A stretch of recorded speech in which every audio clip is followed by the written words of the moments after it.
Welcome to this explainer. I'm putting on my financial analyst hat today to break down the intensely competitive, high-stakes race for TAP Air Portugal. If you follow the European aviation market, you know things are shifting rapidly right now. Major legacy carriers are making aggressive, multi-billion-dollar moves, and at this exact moment, all eyes are absolutely locked on the Iberian Peninsula. Today, we're going to decode exactly what this means for market dominance, shareholder value, and really, the future of fly. So let's just dive right into the multi-million-dollar question defining the market today. Why are massive aviation giants like Air France-KLM and the Lufthansa Group expending so much capital, time, and executive energy to get a piece of Portugal's national carrier? What makes this specific airline so incredibly valuable right now, especially when other major players are actively choosing to just walk away? Well, looking at it through an analyst lens, it essentially boils down to geography, infrastructure, and cold, hard profit margins. Let's look at the numbers. Here's our roadmap for today. First, the fight for TAP. Second, Lisbon's Latin American gateway. Third, Lufthansa's infrastructure play. Fourth, IAG's strict financial discipline. And finally, Europe's consolidation wave. All right, starting with Section 1, the fight for TAP and the specific asset on the table. The magic number here is 44.9%. The Portuguese government is reprivatizing exactly that, a 44.9% strategic stake in its national carrier. Now, if you track mergers and acquisitions, you know exactly why this matters. This isn't a full takeover right out of the gate. A massive, strategic minority stake like this is incredibly attractive because it offers serious operational influence and voting power, but it doesn't force the buyer to swallow 100% of the financial risk or legacy debt immediately. Both Air France-KLM and Lufthansa have already submitted non-binding offers ahead of an April deadline and cleared the Portuguese government's initial hurdles. This 44.9% is essentially the golden ticket to controlling one of Europe's most uniquely positioned aviation networks. Moving right along to Section 2, Lisbon's Latin American gateway and the sheer power of strategic geography.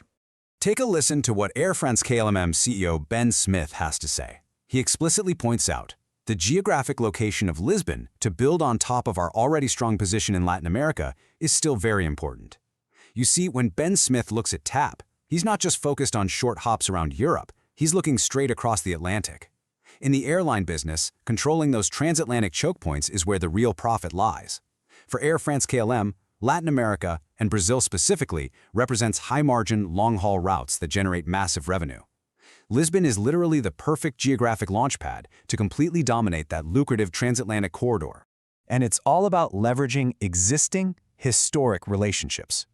Air France-KLM operates within the SkyTeam Alliance, and they just renewed a massive 10-year commercial pact with Brazil's Gol last October.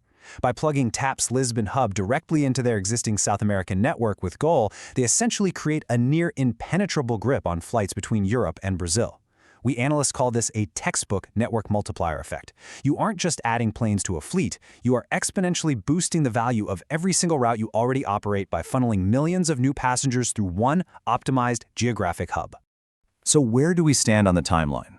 Right now, Air France-KLM is deep into intensive due diligence, with the goal of dropping a binding offer by late July or early August. As their chief financial officer, Steven Zatt, noted, this coming period is all about opening the books. And remember, due diligence in the aviation industry is a beast of an undertaking. It means painstakingly combing through complex union contracts, evaluating aging fleets, and hunting down hidden liabilities or deferred maintenance costs. That's exactly why it takes months of intense scrutiny. By late summer, once all the financial skeletons are accounted for, we're going to see the final, binding numbers put on the table. Let's pivot to Section 3, Lufthansa's infrastructure play, which goes way beyond just air transport. Lufthansa is taking a fundamentally different angle here. Their CEO, Carsten Spohr, revealed, it is not only about TAP, but it is about Portugal and Lufthansa Group.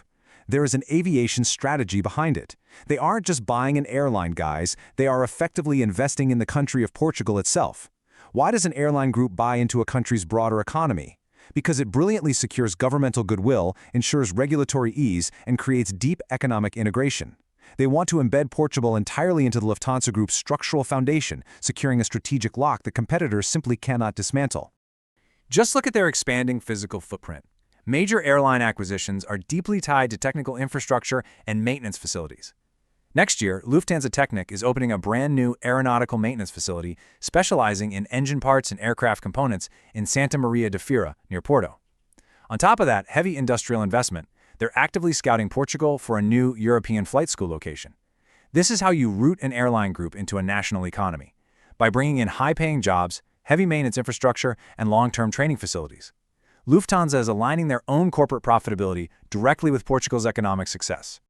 Furthermore, Lufthansa is projecting immense financial confidence. Despite the obvious short-term challenges resulting from the Middle East conflict, CEO Carsten Spohr stressed that their strategic decisions and massive capital investments are moving forward without delay. Historically, airlines are often the very first corporations to panic and pull back spending during geopolitical crises. So Lufthansa's unwavering capital deployment right now, that's a massive signal to the market. They're keeping their eyes glued to the long-term prize, proving they have the rock-solid balance sheet to weather current storms while aggressively expanding their European footprint. Which brings us to Section 4, IAG's strict financial discipline and the value-driven retreat. In any market frenzy, the absolute hardest thing to do is just walk away. But that is exactly what IAG, the parent company British Airways and Iberia, did. We're watching incredibly contrasting strategies play out live in real time. On one side, you have aggressive bidders pushing hard for market share. On the other, a group intentionally stepping back to maintain strict financial discipline. While Lufthansa and Air France-KLM are sprinting toward binding offers, IAG looked at the exact same data, evaluated the exact same macroeconomic environment, and chose a calculated retreat. IAG's CEO Luis Gallego delivered an absolute masterclass in shareholder-focused discipline here. He flat out stated, "We dropped from the TAP binding offer stage because we thought we were not going to deliver value for our shareholders." He coldly calculated that the buyout just wouldn't yield the required financial returns. It is a vital lesson in corporate finance. The risk of ego-driven M&A, like buying a company just to prevent a rival from getting it, often destroys immense shareholder value. If the acquisition doesn't ultimately enrich the investors, it simply isn't worth executing, no matter how shiny the asset might look on a strategic map. IAG's formula for validating these buyouts is honestly ruthless. If a target doesn't allow them to seamlessly inject their own operational model to immediately boost performance, they simply walk away. For IAG, an acquisition isn't just about getting bigger or claiming more territory. They demand hard proof that they can apply their specific group model to the new airline, demonstrably improve its underlying margins, and let it benefit from the broader financial strength of the group. As Gallego pointed out, while they see market consolidation as an opportunity, hoarding more airlines is absolutely not a must for them. Finally, let's zoom out to our last section, Europe's consolidation wave and the broader market trend. This TAP bidding war, it is definitely not an isolated event. It's just one piece of a much larger puzzle. Right now, Lufthansa is preparing to absorb a 41% stake in Italy's IT Airways, with windows opening in June to potentially acquire even more shares.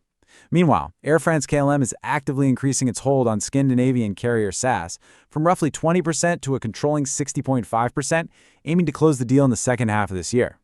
What we are witnessing is the rapid, aggressive division of the remaining independent national carriers by Europe's aviation titans. So I'm going to leave you with this provocative thought to ponder as the market continues to consolidate over the coming months. We have two wildly distinct financial strategies clashing head-to-head in real time. Will Air France-KLM and Lufthansa's aggressive infrastructure spending and geographical expansion successfully secure their long-term dominance? Or will IAG's cold, calculated, value-driven discipline prove to be the much smarter play in an increasingly challenging economic environment? The battle for TAP Air Portugal is truly just the beginning of a fundamentally reshaped European airspace. Thank you for joining me on this explainer. Keep your eyes on the skies and definitely keep them on those balance sheets.